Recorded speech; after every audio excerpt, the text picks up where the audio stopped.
Don't touch that. Do you even know how much that dress costs? Margaret snapped, then swung the tray. Glass shattered, red wine splashing across Alina's uniform. The room went quiet for half a second, then a few soft laughs. Alina didn't move. Her hand stayed up, fingers cut, a thin line of blood sliding down her wrist. Ryan leaned in, smiling. You people always ruin things. Across the room, Victor froze, eyes on the stain, then on her hand, but he didn't step forward.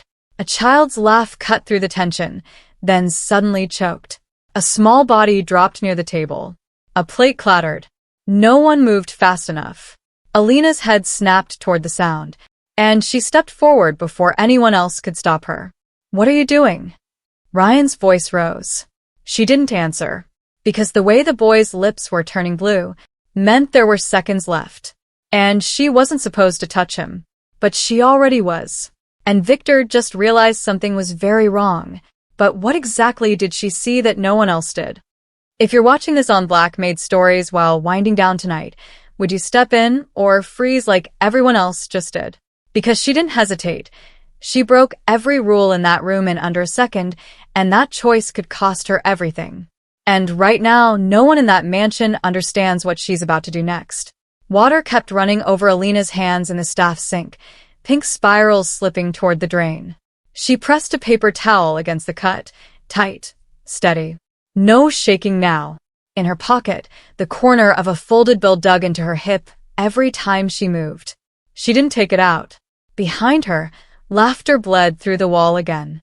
Glasses clinking. Music rising like nothing had happened. Alina dried her hands, slow, careful, then checked the small kit tucked under the sink. Still there.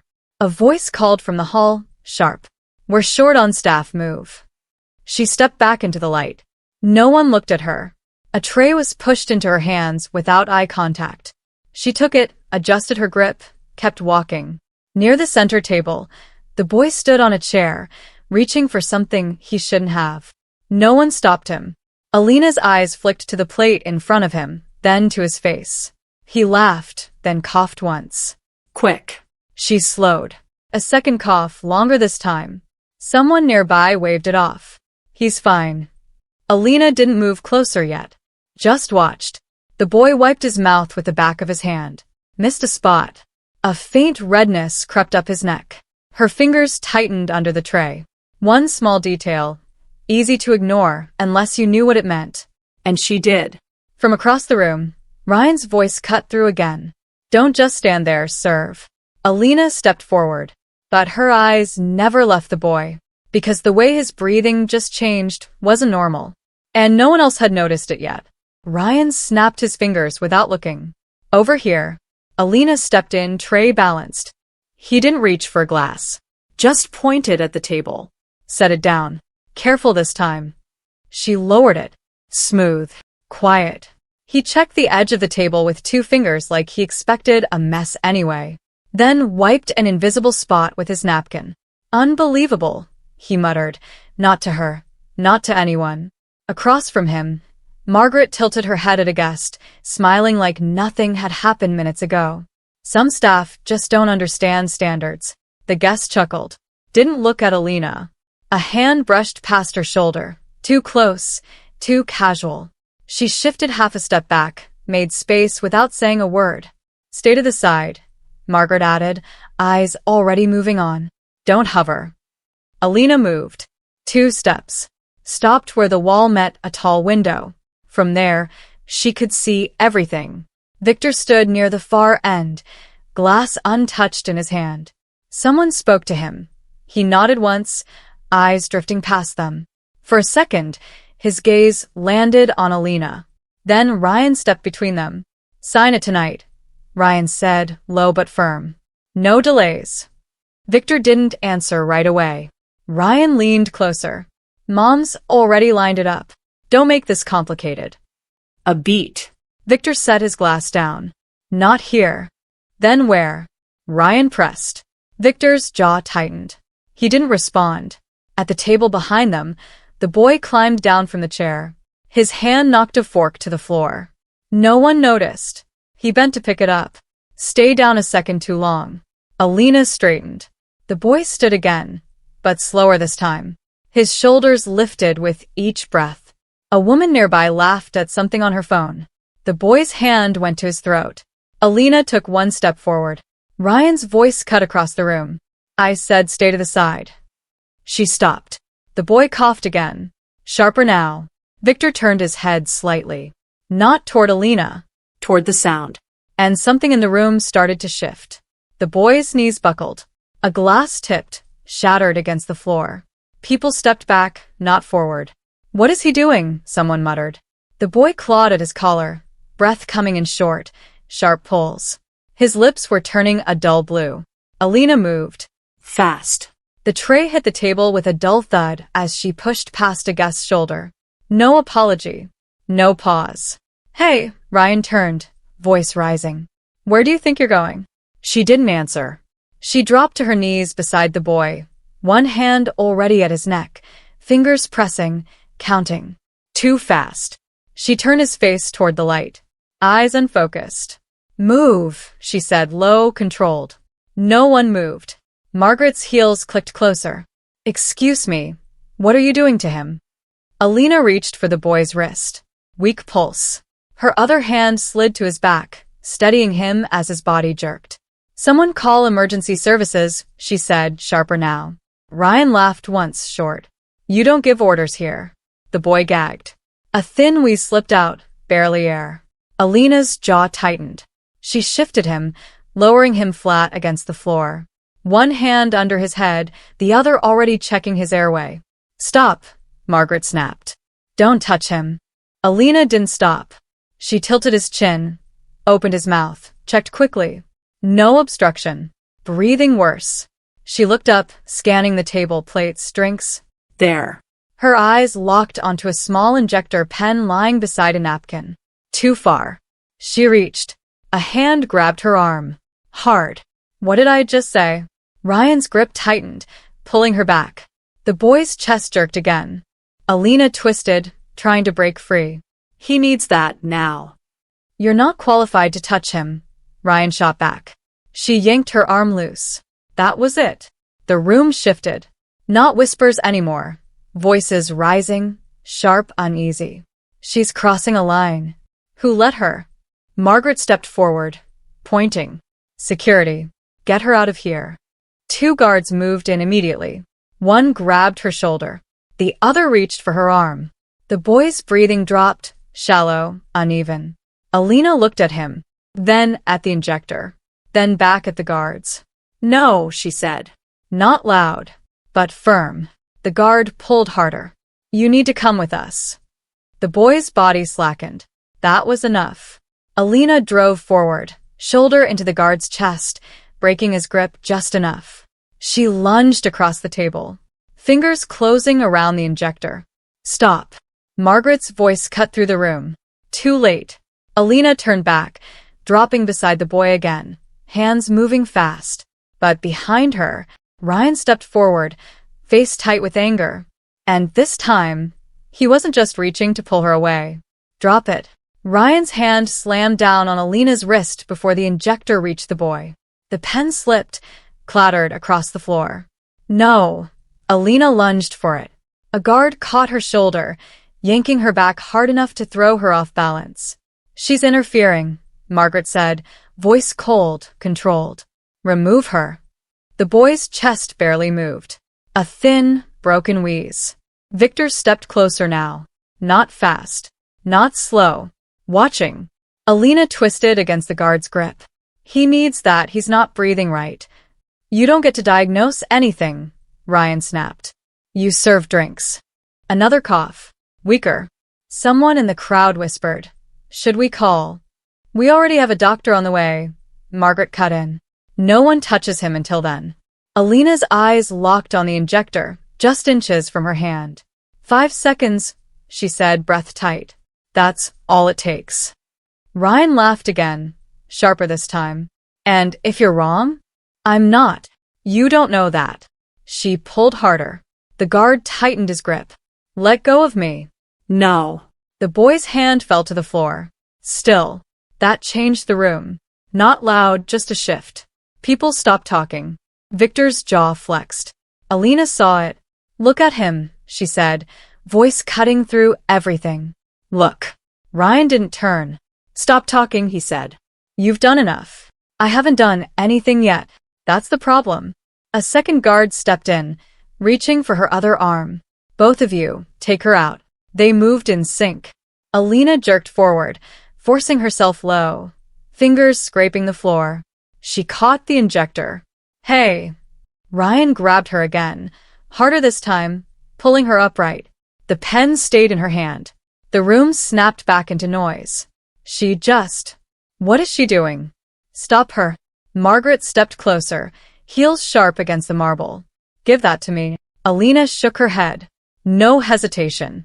Give it to me. No. The word hung there.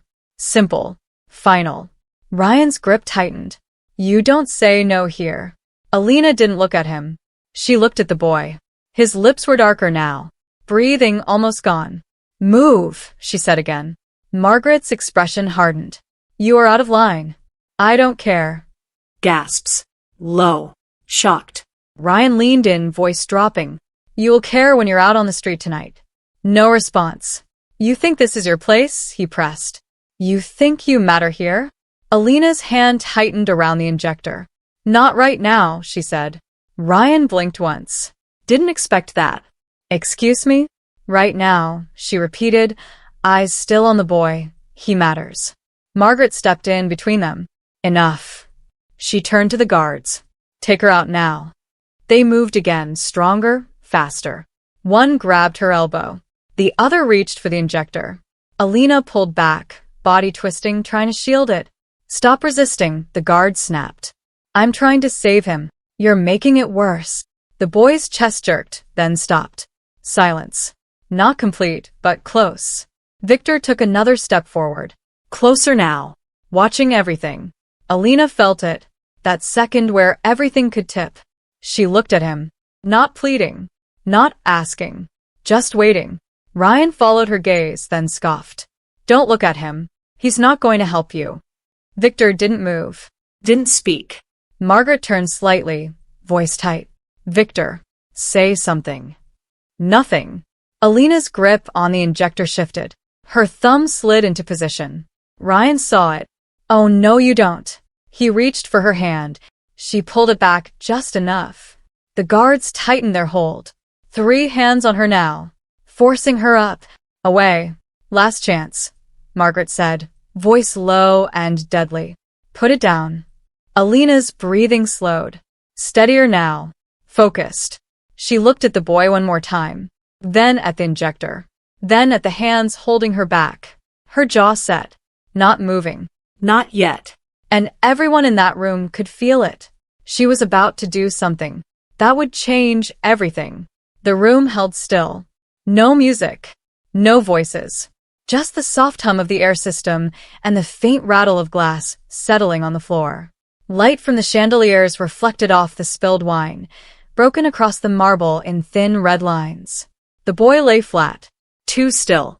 One hand open beside him, fingers barely curled. Alina's arm was locked between 2 grips, held midair. The injector pressed against her palm. No one spoke. Victor stood a few steps away, not moving, his eyes fixed on the boy's chest, waiting for it to rise. It didn't. A guest slowly stepped back. Then another. Shoes shifting quietly, giving space without being told. Margaret's posture stayed straight, but her fingers tightened around her glass. Ryan's grip didn't loosen. But his voice didn't come this time. Somewhere in the distance, a siren started. Faint. Too far. Alina's breathing slowed. In. Out. Her eyes tracked the boy's throat. Nothing. She shifted her weight, just slightly, testing the hold. One guard adjusted his stance. The other glanced toward the door. Just for a second. That was enough. Alina's fingers tightened around the injector. Her shoulder dipped. And this time, she moved first. Alina dropped her weight. The guard's grip slipped just enough. She twisted out, drove forward, knees hitting the marble hard. Stop her, Ryan lunged. Too late. The The injector pressed against the boy's thigh. Click. A sharp, final sound. The room inhaled all at once. Ryan grabbed her shoulder, yanking her back. What did you just do? Alina didn't answer. Her eyes stayed on the boy. 1 second. Nothing. 2. A faint twitch in his fingers. Margaret stepped forward, voice tight. You had no authority. The boy's chest jerked. Small. But there. Victor moved. Fast this time. He dropped beside the boy, hand hovering over his chest, then pressing lightly, feeling. Another breath. Shallow but real. The color at the boy's lips shifted. Not fully back, but not blue anymore. A low murmur rippled through the room. Ryan froze. That's not possible, he muttered. Alina pulled free from the guard's grip. No one stopped her now. She leaned in, 2 fingers at the boy's neck again. Counting. Steadying. Stay with him, she said, not looking up. Victor didn't argue. He stayed. A woman near the table stepped forward, voice shaking. Should we still wait for the doctor? Alina shook her head once. He needs oxygen. Now. Victor looked up sharply. Get it. A staff member ran. No hesitation. Ryan stared at the injector on the floor, then at Alina. You could have killed him. Alina didn't react. Margaret's voice cut in, colder now. We will deal with her after. The doors swung open. A man in a dark coat rushed in, medical bag in hand. Where is he? Victor stepped aside just enough. The doctor dropped to his knees, quick, efficient, checking pulse, airway, eyes. Then he stopped, looked at the injector. Then at Alina. You administered this? He asked. She nodded once. He checked the boy again. Breathing stronger now. Pulse climbing. The doctor exhaled slowly. Good call. Silence hit harder than before. Ryan blinked. What? The doctor didn't look at him. Anaphylaxis. Severe. He pointed briefly. Without that, he wouldn't have made it to my arrival. Margaret's hand lowered from her glass. Victor didn't move. His eyes shifted from the boy to Alina. Ryan shook his head, stepping back. No, how would she even know that? The doctor glanced at Alina again. A beat. Then back to his work. Doesn't matter how, he said. It was the right move.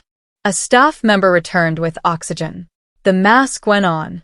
The boy's chest rose again, stronger this time. Color returning. Alive. Completely. The room changed. No one laughed now. No one whispered. People just watched. Alina stood slowly. Hands still. No shaking. A thin line of dried blood across her wrist. Ryan's voice came out quieter this time. You broke protocol. No one backed him up. Margaret looked at Victor. Waiting. Victor didn't speak. Didn't look at her. He stepped closer to Alina. Close enough now that the distance was gone. For the first time that night, he saw her. Not the uniform. Not the role. Her. And behind him, the room shifted again. But this time, it wasn't about the boy anymore. The oxygen mask fogged with each breath. Slow now. Even. The doctor adjusted the strap, then leaned back slightly. He's stabilizing. No one clapped. No one spoke. Victor stayed on one knee a moment longer, then stood. He didn't look at his mother. Didn't look at Ryan. He reached down, picked up the injector from the floor, turned it once in his hand, then held it out. Not to the doctor. To Alina. She hesitated a second, then took it. Their hands didn't touch. Across the room, Margaret set her glass down. The sound was small but sharp. Victor, she said, controlled. This is not how we handle. He walked past her. Didn't stop. Didn't answer. Ryan stepped forward. You're just going to ignore what she did? Victor paused. Not turning around. She saved him, he said. Simple. Flat. Ryan scoffed. She disobeyed. Victor turned then. Not fast. Just enough. And he's breathing. That was it. Ryan didn't respond. Margaret's posture tightened, but she didn't step closer this time. The room had already chosen where to look. Not at them. At Alina. She stood near the edge now, same place as before. But no tray in her hands. No one handing her anything. No one snapping fingers. A staff member passed by her, slowed, then stopped. "Do you need anything?" he asked low. She shook her head. He nodded once. Moved on. Victor crossed the distance between them. No rush. No audience. He reached into his jacket, pulled out a clean handkerchief, and held it out. Alina looked at it, then at him. A beat. She took it, pressed it lightly to the cut on her hand. "Thank you," he said. Quiet. No weight behind it. No performance. Just that. She didn't answer, just gave a small nod. Behind them, the boy shifted slightly under the oxygen mask. A soft sound. Awake enough to move. His mother rushed in, dropped beside him, hands shaking. The room pulled toward them. Alina stepped back. One step, then another. No one stopped her. She walked toward the service door, the noise of the room fading behind her. At the threshold, she paused, looked down at the handkerchief in her hand, folded it once, then set it carefully on the side table by the door, and walked out. The door closed soft behind her. Inside, the lights stayed bright, but something in the room had gone quieter. The hallway outside was dim. Alina walked slowly, shoes quiet against the polished floor. She reached the service sink, turned a handle. Water ran, clear this time. She rinsed her hands. The red line on her wrist had already dulled. No one else was there. She dried them, folded the paper towel once, set it down. Through the small window in the door, the ballroom lights still burned bright. Figures moved inside. Slower now. She pushed the door open just enough to step out into the back courtyard. Cool air. She exhaled. Across the glass, Victor stood alone for a moment. His hand rested on the table near the door, where the handkerchief lay. He picked it up, turned it in his fingers, then looked toward the door. But she was already walking away. Gravel shifted under her steps. No rush. No hesitation. Behind her, the door stayed closed. Inside, the lights didn't change. Outside, the night was quiet.